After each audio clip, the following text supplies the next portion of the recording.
Terkait dengan berita yang viral Kak, salah satu desainer kita turut berduka tentunya Vira dan juga, seluruh kru podcast Sabi mengucapkan turut berduka atas berita tersebut, namun juga ingin, dirasa penting untuk dikulik lebih dalam karena ini bisa menjadi, pelajaran nanti ke depannya untuk kita para anak muda bagaimana mengatur pola hidup yang lebih sehat gitu dok.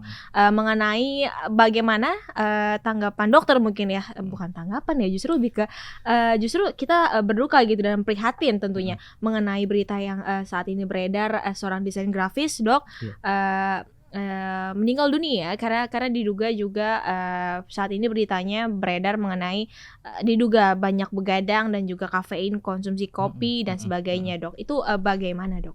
Kalau dari kopi itu emang bisa mempengaruhi ya terhadap pola tidur untuk beberapa orang gitu ya. Ada orang bilang minum kopi nggak terlalu pengaruh kok. Mungkin bagi dia dengan orang yang toleransi kafeinnya itu tinggi.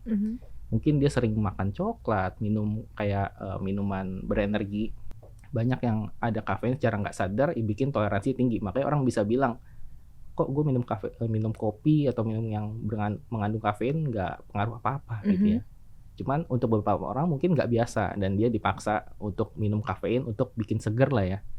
Dimana kafein itu juga mempengaruhi secara Psikologi? bukan psikologis dulu, Klinis secara biologis.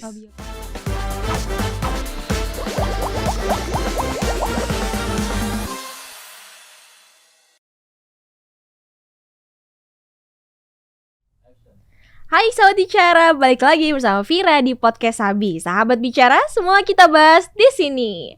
Sahabat Bicara, ini pertengahan tahun udah mulai kehabisan outfit dong. Pasti ini anak muda mau main kesini pakai outfitnya apa, mau nongkrong kesini pakai apa gitu kan. Jangan khawatir, tenang, karena sekarang sudah ada Distro Ganjar, di mana letaknya kamu bisa kunjungi di online www.distroganjar.com. Apa aja produknya? Seperti di samping Vira ini ada topi dan juga ada ini jaket yang mana ya bahannya tuh bukan kaleng-kaleng Sahabat Bicara. Ini ya warnanya ada warna hijau dan ada tone kuningnya, dan juga di sini tuh ini ada teksturnya juga. Ini tipe bahan yang kulit yang keren banget kalau kalian pakai main dan nongkrong ya Sahabat Bicara. Tentunya bukan hanya ada ini aja dan ada berbagai produk mulai dari kaos, topi, jaket, ada tumbler juga ya. Pokoknya kalian bisa langsung visit di www.distroganjar.com. Pun kalau mau kunjungi ke e-commerce ya silahkan kunjungi di Shopee dan juga di Tokopedia. Dan Sahabat Bicara, itu tadi mengenai Distro Ganjar. Kali ini kita akan membahas yang viral-viral tapi berdasarkan dari perspektif yang bertanggung jawab atau yang memang bercakupan di bidangnya gitu ya, mengenai desain grafis yang sayang sekali naas gitu karena begadang dan juga minum kopi. Hari ini sudah hadir Dokter Yordan. Selamat datang Kakak. Terima kasih sambutannya Vira ya. Iya, aku manggilnya Kakak Dokter Yordan Kusuma ya. Iya. Boleh panggil kakak aja atau panggil dokter juga silahkan aja. Oke, katanya kurang nyaman. Kalau kurang nyaman dipanggil dokter, aku boleh panggil Kakak Yordan. Boleh, silakan. Kak Yordan sudah menjadi dokter. Ini termasuk dokter muda kah ya, Kak? Bukan. Kalau saya disebutnya udah dokter umum ya. Kalau disebut dokter muda itu yang masih dalam tahap pendidikan, contohnya koas itu. Oke, iya, maksud Vira dokter tapi jiwanya muda, Kak. Betul, itu boleh sekali. Itu maksud Vira, Kak Yordan. Kak Yordan sudah menjadi dokter ya. Pasti kalau pertanyaan orang awam apalagi seperti Vira nih kan, profesi dokter, polisi, pilot, tentara gitu kan. Cita-citanya dari kecil tuh menjadi tentara dan kesampaian kah gitu, atau ini memang latar belakangnya dari keluarga yang semuanya di bidang kesehatan gitu Kak Yordan? Kalau ini sih dari cita-cita ya. Cuman emang ada sepupu juga jadi dokter. Cuman sebelum dia jadi dokter pun emang cita-cita pengen jadi dokter aja. Papa mama?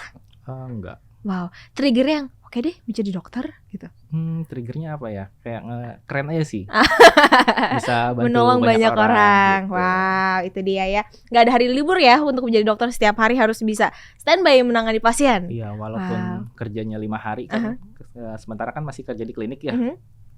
Tetap terima konsul biasanya, entah dari teman, entah dari keluarga gitu ya. Tadi juga sebelum kita on air ya, Vira udah konsul duluan sama Kak Yordan. Kak Yordan, mengenai studinya nih selama proses menjadi saat ini dokter umum gitu. Kak Yordan tuh punya usut KKN-nya dulu di mana, Kak? KKN tuh Bukan KKN ya, lebih ke pengabdian ya saat itu. Internship waktu itu. Internship saya di daerah Kutai Kartanegara, Kalimantan Timur. Wow, itu di Kalimantan di tahun berapa, Kak? Ya baru tahun kemarin, 2022. Wow, iya. Berarti baru ya, Kak? Di sana berapa lama, Kak,1 internship? tahun. Oh, tepat 1 tahun.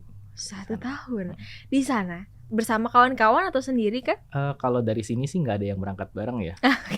Jadi kesana tuh sebenarnya modal nekat juga. Ada sepupu juga sih sebenarnya di sana, ada saudara. Cuman tempatnya itu lumayan jauh, sekitar 30-40 km dari tempat saudara. Oke. Wow, juga berarti di kawasan Kalimantan yang berbeda sekali dengan Jakarta ya, Kak? Betul. Apa yang paling memorable selama di Kalimantan sana? Mungkin dari segi masyarakatnya kah, atau kesehatan, atau hal-hal lain yang ditemukan di lapangan oleh Kak Yordan? Paling utama tuh beda dari budaya ya, budaya setempat gitu, dari kebiasaan orang-orang setempat juga beda. Terus dari jenis-jenis penyakit juga kadang suka ada ketemu yang aneh-aneh, yang lebih banyak di daerah yang mungkin saya nggak temuin di sini selama beragam pendidikan. Gitu ya, Kak? Betul. Apa tuh, Kak? Mungkin boleh di-mention kah? Banyak juga sih sebenarnya. Kayak kemarin tuh sempat ketemu ya, biasanya kan kalau di sini gigitannya karena anjing ya, di sana karena gigitan monyet. Wah, monyetnya jangan lihat ke pikiran Yordan ya. Iya. Kari mana jangan ketawa. Wow. Kaget juga kan, maksudnya kok bisa ada gitu kan, ternyata di daerah sana tuh masih banyak hutan-hutan gitu kan. Dan kecelakaan lalu lintas sebagian juga disebabkan oleh karena monyet gitu. Oh iya, ngeliat ke Vira lagi, is oke. Iya, karena Vira di depannya dokter Kak Yordan. Dan Kak Yordan salah satu gigitan monyet gitu ya, Kak. Dan berarti itu pasiennya Kak anak kecil kah, orang tua? Bisa anak kecil, bisa orang dewasa. Nanti kita kasih vaksin anti rabiesnya, kemungkinan tuh kan ada rabies juga. Terus kita kita jahit yang ininya, kalau emang perlu dioperasi kita konsulkan dokter bedah dioperasi. Wow, jadi rabies bukan hanya dari anjing ya, Kak? Iya, banyak penyebabnya. Kucing pun bisa bikin rabies. Kakak SMA-nya itu berarti IPS kah atau IPA? IPA dong. Harus IPA ya? Enggak juga. Bisa kan IPS loncat ya? Bisa. Tapi effortnya betul, harus gitu. Lebih ekstra. Harus lebih ekstra. Mengejar ketertinggalan. Wow. Suka dukanya kan mendalami dunia pendidikan dokter di masa kuliah dengan kawan-kawan, mungkin ada strugglingnya gitu. Banyak ya. Kalau diceritain mungkin nggak habis-habis ya. Strugglingnya paling utama itu masalah ya yang berkaitan lah ya, jam tidur dulu ya. Jam tidur. Jam tidurnya itu banyak yang sering terganggu karena kita ada sistemnya gitu, belajar terus besoknya langsung di kayak macam presentasi tapi ya di kelas kecil gitu aja sih. FDG dan sebagainya gitu ya, kayak Kak Yordan juga ini masih membahas tentang jam tidur ya, Kak. Ini kayaknya bukan hanya berlaku untuk para mahasiswa dengan berbagai jurusan, tapi juga para pekerja ya. Betul. Mengenai anak muda dengan produktivitasnya, mereka kadang suka terbuai dengan waktu begadang minum kopi. Itu salah satu topik pembahasan kita hari ini, Kak Yordan. Dan juga erat kaitannya dengan asam lambung sama MAH. Itu perbedaannya apa sih? Sebenarnya kalau asam lambung sama MAH itu sebuah terminologi ya. Itu dua-duanya itu ada di dalam badan manusia. Oke. MAH itu artinya lambung. MAH itu dari kata Magenserase dari bahasa Belanda. Sedangkan asam lambung itu adalah asam yang diproduksi oleh si lambungnya itu. Gitu. Yang jadi salah kaprah adalah ketika orang bilang, aduh sakit nih di sini gitu kan. Bilangnya sakit MAH. Sebenarnya nggak 100% salah, nggak 100% benar. Emang MAH-nya lagi sakit, tapi penyebabnya apa? Gitu. Kita lebih sering sebutnya itu dengan istilah dispepsia. Rasa tidak nyaman pada perut.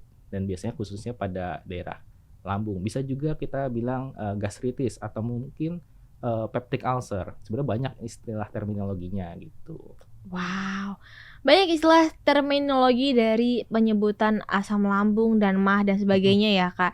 Dan ini erat kaitannya dengan pasti nggak jauh-jauh kalau MAH atau asam lambung tuh langsung kayak nggak enak badan atau imun tubuh tuh menurun berkurang gitu, Kak. Apa sih yang bisa ngebikin kita nih anak muda imun tubuhnya tuh berkurang? Banyak ya. Kayak dari pola makan, mungkin makannya banyak, tapi jenis makanannya dulu apa aja. Kebanyakan nih misalkan karbonnya terlalu banyak. Yang saya lihat sih biasanya nasi satu piring itu nasinya 4-5 centong nasi, baru pinggiran sedikit gitu, yang banyakin nasinya Oke. aja, terutama para pekerja kayak macam kuli gitu kan. Biasanya kalau dibilang porsi kuli nih, Oh, oke. sebenarnya bukan si pinggirannya banyak, nasinya yang banyak, itu yang jadi kendala gitu ya. Yang kedua, pola tidur. Pola tidur itu pengaruh banget karena kita tuh punya namanya sirkadia, irama sirkadia. Irama sirkadia itu mengatur semuanya, ibaratnya kayak jam dalam tubuh lah. Kalau misalkan kita tidurnya sering telat, itu lama-lama bergeser atau mungkin banyak yang ditekan sehingga harusnya imunnya bisa diproduksi pada saat malam hari itu ditekan semua. Gitu. Wow. Jadi memang banyak yang harus dijaga untuk mempertahankan imun kita ya, Iya. Kak. Ini terkait dengan berita yang viral, Kak. Salah satu desainer kita turut berduka tentunya, Vira, dan juga seluruh kru podcast Sabi mengucapkan turut berduka atas berita tersebut. Namun juga ingin dirasa penting untuk dikulik lebih dalam karena ini bisa menjadi pelajaran nanti ke depannya untuk kita para anak muda bagaimana mengatur pola hidup yang lebih sehat gitu, Dok. Mengenai bagaimana tanggapan dokter mungkin ya, bukan tanggapan ya, justru lebih ke justru kita berduka gitu dan prihatin tentunya mengenai berita yang saat ini beredar, seorang desain grafis, Dok, meninggal dunia karena diduga juga saat ini beritanya beredar mengenai diduga banyak begadang dan juga kafein, konsumsi kopi dan sebagainya, Dok. Itu bagaimana, Dok? Jadi Hal tersebut apakah bisa terjadi? Bisa. Jadi sebenarnya banyak faktor yang menyebabkan orang bisa meninggal ya. Ya orang lagi main HP bisa meninggal karena lagi jalan tiba-tiba tabrak truk gitu kan. Oke, memang takdir. Memang takdir. Aha. Iya. Jadi emang mungkin banyak penyebabnya. Kalau saya bahas dari segi kesehatan kan dibahas dia tuh sering minum kopi, sering begadang gitu ya. Kita bahas satu-satu. Kalau dari kopi itu emang bisa mempengaruhi ya terhadap pola tidur untuk beberapa orang gitu ya. Ada orang bilang minum kopi nggak terlalu pengaruh kok. Mungkin bagi dia dengan orang yang toleransi kafeinnya itu tinggi. Mungkin dia sering makan coklat, minum kayak minuman berenergi, contohnya Red Bull atau Krating Daeng Dan sebagainya lah ya. Ada juga yang karena Coca-Cola pun ada kafeinnya itu. Soda, oke. Minuman bersoda gitu ya. Banyak yang ada kafein secara nggak sadar bikin toleransi tinggi. Makanya orang bisa bilang, kok gue minum kopi atau minum yang mengandung kafein nggak pengaruh apa-apa gitu ya. Cuman untuk beberapa orang mungkin nggak biasa dan dia dipaksa untuk minum kafein untuk bikin seger lah ya. Dimana kafein itu juga mempengaruhi secara Psikologi? bukan psikologis dulu, Klinis secara biologis, gitu ya. biologis. Dari biologisnya mempengaruhi produksi dari melatonin. Melatonin itu yang udah saya sebutin di awal ya, dia tuh ada berperan di sirkadia. Itu yang mempengaruhi, makanya kita bisa ngantuk. Dimana si kafein ini bisa ngeblok tuh kayak suppress. Jadi benar-benar ditekan melatoninnya supaya nggak diproduksi, supaya kita lebih aktif terjaga. Terus juga kafein juga bisa pengaruh sama aktivitas simpatetik, dimana simpatetik itu lebih ke arah fight or flight. Jadi kalau misalkan kita aktivitas jadi merasa lebih seger gitu, lebih lebih semangat gitu ya, pengaruh ke situ. Nah simpatetik itu nanti mempengaruhi ke irama nadi, ke denyut nadinya gitu ya, denyut jantungnya, ke lebih ke arah Detaknya gitu detaknya, ya. betul. Jadi kayak lebih excited, terpacu ya. terpacu Dan ini gitu. juga sebuah informasi ya untuk Vira pribadi bahwa baru disampaikan sama Kak Yordan kalau di dalam minuman soda juga terdapat kafein gitu ya. Beberapa ada. Pantas aja kalau habis minum salah satu produk soda gitu ya, minuman bersoda, rasanya tuh lebih kadang ada yang fresh gitu ya. Mungkin karena psikologi melihat dibuka soda gitu kan, ada bubble-bubble jadi kayak segar gitu, jadi keikut bawa segar gitu ya, Dok. Iya. Dan juga berarti hal tersebut bisa saja terjadi dengan pola tidur juga yang tidak baik, begadang, pikiran juga, perut mungkin kosong, terus langsung minum kopi, itu juga mungkin terjadi gitu ya, Dok. Betul. Ada nggak sih hal-hal lain mungkin yang bisa juga menyebabkan hal tersebut, efek samping atau indikasi lain gitu, Dok, yang bisa mendukung hal tersebut terjadi untuk kita para anak muda dengan pola hidup yang begadang, makan telat, minum kopi, tidur kurang tapi minum kopi gitu, Dok. Iya.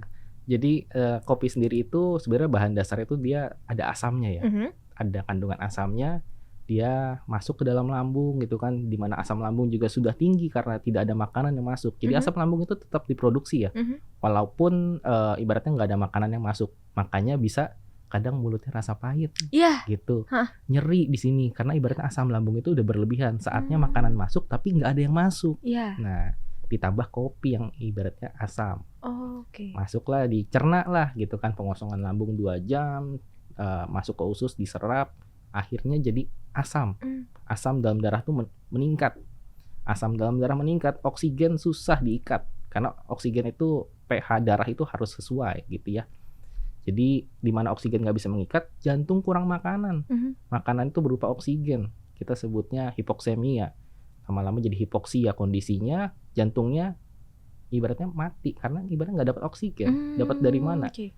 Jantung kurang oksigen, otak kurang oksigen, ya itu yang jadi kendala yang bisa memicu terjadinya kematian. Dompet juga kurang isi juga bisa. Bisa, itu juga bisa.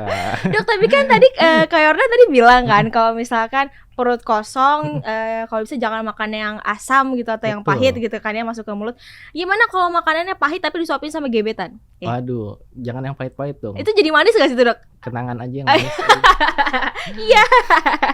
Itu dia sahabat bicara ya, namanya juga anak muda pasti Dok gak jauh-jauh dari selipan-selipan curcol. Kak Yordan juga masih bersama Kak Yordan menanggapi kebiasaan anak muda yang yang kayak tadi tuh Kak Yordan yang begadang, pokoknya kerja terus, cuan terus, pokoknya mengejar dunia terus gitu. Bagaimana pendapat Kak Yordan gitu?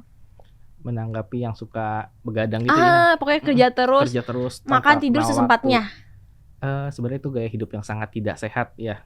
Cuman kadang beberapa mungkin tuntutan dari atasan, tuntutan dari perusahaan yang bikin orang terpaksa ya.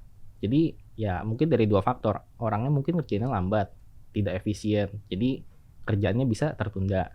Yang kedua, tuntutannya mungkin kerjaannya terlalu banyak yang tidak sesuai. Kan kita biasanya ada standar jam kerja itu ya, jam kerja ya 8 jam, ada ya bisa sampai 12 jam, 14 jam biasanya. Untuk kru produksi ya dunia perfilman yang saya tahu tuh bisa sampai 14 jam bahkan, yang saya nggak tahu dibayar atau enggak kalau lebihnya ya. Iya itu gitu. Saya juga tidak bisa membantu menjawabnya ya Kak Yordan. Jadi emang mungkin emang udah masuk jadi yang suatu hal yang diwajarkan. Lumrah gitu ya. Iya dibilang lumrah. Cuman ya itu nggak sehat sebenarnya. Sama di dunia kedokteran pun banyak yang kayak gitu. Jaga 8 jam, lanjut jaga malam. Nah, biasanya kalau pagi tuh nggak sampai 8 jam. Kurang lebih 7 jam. Ada sih yang 8 jam, 7 jam atau mungkin 6 jam setengah gitu ya. Nanti lanjut jaga malam. Jaga malamnya itu bisa 10 sampai 12 jam. Itu yang kadang kita makanya dibilang dokter itu suka jarang tidur gitu kan. Nah, suka tidurnya colong-colongan gitu kan. Gitu. Oke, Dok, itu tadi mengenai tanggapan Kak Yordan ya. Di sini juga ada teman-teman, ada Karim dan ada Rijal di sini. Coba ini kayaknya mereka juga mau menyampaikan selipan pertanyaan terkait topik kita hari ini nih Kak Yordan. Iya, Rijal boleh mau nanya apa? Gini Dok, saya pernah waktu itu lagi susah tidur sampai pagi gitu, dan paginya itu saya sepedaan. Apa dampak ke tubuh saya? Kalau nih ya sahabat bicara, jadi si Rijal nanya dia malamnya kurang tidur, bahkan nggak tidur ya Jal, nggak tidur tapi paginya sepedaan. Tapi sampai sekarang untung manusianya masih ada Dok. Kalau hal tersebut dibiasakan terus menerus, apa yang dampak yang akan dirasakan si manusia Rijal ini? Dok. Ada tidurnya nggak? Pertanyaan saya, ada tidurnya nggak? Kayak mungkin waktu jam siangnya atau sore itu tidur dulu. Iya, karena waktu itu lagi susah tidur, untuk malam tuh lagi susah tidur, tapi ketika udah siang baru bisa tidur. Sekali aja? Iya. Oke. Kalau sekali aja mungkin dampaknya belum terlalu kerasa ya. Beberapa mungkin berasa langsung kayak capek banget, berat banget badan nanti setelah setelah aktivitas bersepedanya itu. Karena kan udah malamnya diporsir begadang nih gitu kan, udah melek banget, terus dilanjutin dengan aktivitas. Biasanya itu orang beberapa ngedrop. Olahraga pula? Iya, olahraga itu kan aktivitas yang lumayan gitu ya, bisa pengaruh ngedropnya dari mana? Sistem imun ngedrop gitu, dari pikiran, kerja juga pasti nggak fokus gitu kan. Mungkin banyak keluhan juga kayak nyeri badan, nyeri otot, itu juga banyak sih. Kalau misalkan diterusin ya nggak sehat jangan sampai nyusul gitu ibaratnya. Aduh, nanti nyusul enggak tapi minta surat dokter ke Kak Yordan ya. Jadi itu sahabat bicara, tolong diwanti-wanti kesehatan kalian. Karim, ada mau nanya lagi seputar tentang desain grafis? Sok atuh. Mungkin kalau desain grafis tuh kebanyakan dilemburin atau dikerjain malam hari gitu. Itu kan bisa terjadi pola tidurnya yang kebalik nih dok. Yang pagi sampai siang buat tidur, yang malam sampai pagi buat kerja gitu. Apa itu efek bagi badan kita? Kadang tuh seringnya tuh kadang di punggung sakit gitu. Apakah karena efek kipas, karena saya pakai kipas kan, kipas nyala terus sampai bangun gitu, apakah itu berefek juga ke badan? Jadi dok, Karim bertanya kalau misalkan pola tidur pekerjaan apapun ya, tapi saat ini si Karim menceritakan tentang desain grafis gitu dok, yang harus di depan layar komputer, laptop terus, duduk dalam waktu yang lama, pola duduknya belum tentu benar, tiba-tiba dengan kondisi lingkungan yang angin di mana-mana gitu kan, untuk jangka waktu yang panjang berjam-jam, tiba-tiba di pundaknya sakit keluhannya. Itu bagaimana? Dampaknya juga seterusnya bagaimana? Harus kayak gimana dok? Iya, solusinya pertama kerjaannya bisa dilanjutkan besok atau tidak. Oke. Ya kan, saya juga nggak mau ngeganggu kerjaannya ibaratnya kalau kasih saran gitu kan. Bikin skala prioritas lah ya dok. Betul, prioritasnya mana yang lebih dahulu gitu kan. Terus jangan lupa juga tetap harus istirahat, walaupun ibaratnya sejam 2 jam tetap harus istirahat. Nggak bisa kita langsung mantengin terus di depan layar gitu ya. Istirahat mata juga ya istirahat dialihkan. Istirahat mata itu pun penting gitu kan. Kenapa istirahat mata? Refreshing otak. Ya, otaknya biar dipakai istirahat dulu. Ya, biar nggak kusut ya Rim ya. Terutama di bagian kayak desain grafis kan berarti pengaruhnya ke seni ya. Idea. Bisa nggak dapat ibaratnya ide-ide baru gitu kan? Kalau misalkan otaknya sering dipakai, ibaratnya sering, bukan berarti sering dipakai yang gimana ya maksudnya? Otaknya sering dipakai ya dok. Dipakai terlalu banyak fokus. Iya, saya pernah baca tuh kalau misalkan orang buat fokus biasanya cuma 30 menit. Biasa ada yang menetapkan sistem 35-35. Gimana tuh dok? Jadi 30 menit fokus, 5 menit istirahat, 30 fokus, 5 menit istirahat. Gitu. Dulu saya waktu kuliah juga dosen saya ada yang kayak gitu. 30 menit dia stop, 5 menit istirahat, mau ngapain terserah. Terus 30 menit lagi mulai. Nanti kayak gitu. Tapi gimana dok kalau misalkan 30 menit fokus terus mau dengerin podcast Sabi kan 20 menit nih dok durasinya. Berarti fokus terus dong. Kalau misalkan jedanya istirahatnya yang 5 menit dikasih dokter tadi referensinya 5 menit istirahat, tapi mau nge-refresh sambil dengerin podcast Sabi 20 menit tuh gimana dok? Ya nggak bisa, itu harus meluangkan waktu. Atau dibagi part ya. Betul. Dibagi part 5 menit pertama dengerin, Nyicil. fokus lagi nyicil gitu ya dok. Oke. Terus pengaruhnya terhadap kesehatan ya sangat berpengaruh ya, terutama kalau begadang yang tadi saya udah jelasin. Kalau misalkan imun itu sangat berpengaruh, terutama pada saat malam hari. Dok, kenapa sih tapi ngerasanya pegal-pegal? Apakah itu pengaruh dari imun? Ya sebenarnya pegal-pegalnya karena diporsir badannya udah harusnya istirahat, tapi malah dipakai terus. Jadi ibaratnya kayak olahraga, orang olahraga aja kalau nggak istirahat kram. Nah ini badan udah kasih sinyal nih, sebelum saya kram saya harus udah pegel duluan. Jadi badan kita tuh udah otomatis, semua tuh udah ada otomatisnya ngatur kapan kita harus berhenti, kapan kita harus istirahat. Nah ini warning sign-nya pegel-pegel nih gitu kan. Terus masih dilanjutkan, nah itu yang kalau terus-menerus yang bahaya. Wah, itu jadi anak muda harus pandai-pandai menerima sinyal warning alarm gitu ya dari tubuh kita sendiri. Dan ini juga penyakit juga nih untuk anak muda, jangan terlalu boleh produktif tapi juga jangan lupa memperhatikan kesehatan kita gitu ya dok ya. Betul. Dan masih sejalan mengenai dengan anak muda, ada artikel yang mau Vira sampaikan ke sahabat bicara tentunya mengenai Pak Ganjar Pranowo yang mengungkapkan pentingnya Creative Hub untuk anak muda pelaku industri kreatif. Sejalan dengan tema kita juga hari ini yang memperhatikan bagaimana berbagai industri tentunya, khususnya industri kreatif nih anak muda, di mana Pak Ganjar juga menilai pentingnya kehadiran Creative Hub yang disampaikannya dalam diskusi bareng pelaku industri kreatif hingga musisi di Cibinong, Jawa Barat, Sabtu 22 Juli 2023. Di sana Pak Ganjar juga melihat banyak anak muda saat ini yang memiliki kreativitas dalam mengekspresikan minat dan bakat yang dimilikinya.